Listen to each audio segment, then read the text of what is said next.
afford to waste time, to have expensive parties, and to drive their carriages. This is an illustration of Dr. Franklin's saving at the spigot and wasting at the bunghole, penny wise and pound foolish. Punch, in speaking of this one-idea class of people, says, "They are like the man who bought a penny herring for his family's dinner and then hired a coach and four to take it home.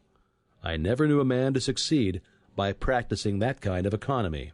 True economy consists in always making the income exceed the outgo. Wear the old clothes a little longer if necessary. Dispense with the new pair of gloves. Mend the old dress.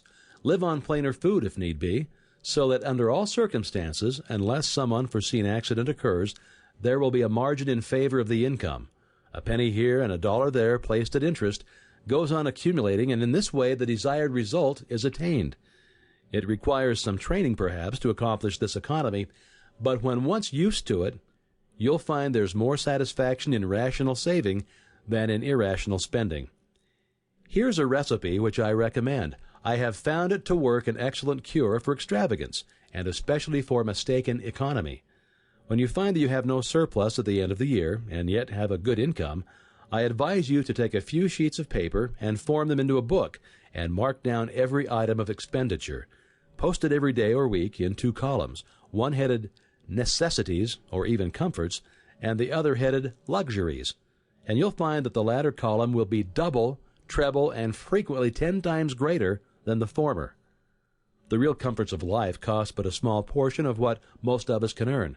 Dr. Franklin says it's the eyes of others and not our own eyes which ruin us. If all the world were blind except myself, I should not care for fine clothes or furniture. It's the fear of what Mrs. Grundy may say that keeps the noses of many worthy families to the grindstone. In America, many persons like to repeat, "We are all free and equal," but it's a great mistake in more senses than one. That we are born free and equal is a glorious truth in one sense, yet we are not all born equally rich, and we never shall be. One may say, "There is a man who has an income of $50,000 per annum, while I have but $1,000. I knew that fellow when he was poor like myself. Now he's rich, and he thinks he's better than I am. And I will show him that I am as good as he is. I'll go and buy a horse and a buggy. No, I can't do that, but I will go and hire one and ride this afternoon on the same road that he does, and thus prove to him that I am as good as he is." My friend, you need not take that trouble. You can easily prove that you are as good as he is. You have only to behave as well as he does.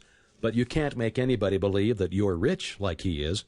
Besides, if you put on these airs and waste your time and spend your money, your poor wife will be obliged to scrub her fingers off at home and buy her tea 2 ounces at a time, and everything else in proportion, in order that you may keep up appearances, and, after all, deceive nobody.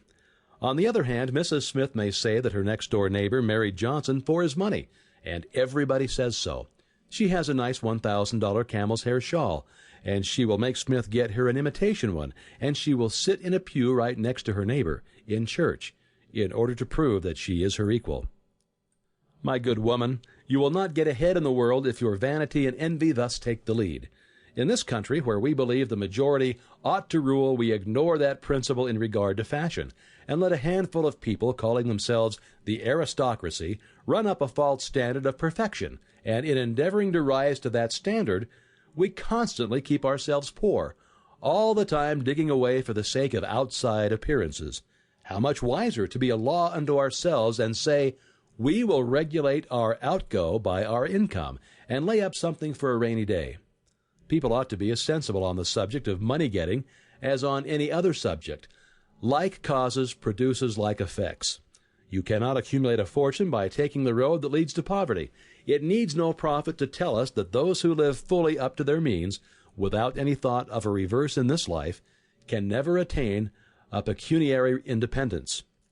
Men and women accustomed to gratify every whim and caprice will find it hard at first to cut down their various unnecessary expenses, and will feel it a great self-denial to live in a smaller house than they have been accustomed to, with less expensive furniture, less company, less costly clothing, fewer servants, a less number of balls, parties, theater-goings, carriage ridings, pleasure excursions, cigar smokings, liquor drinkings, and other extravagances.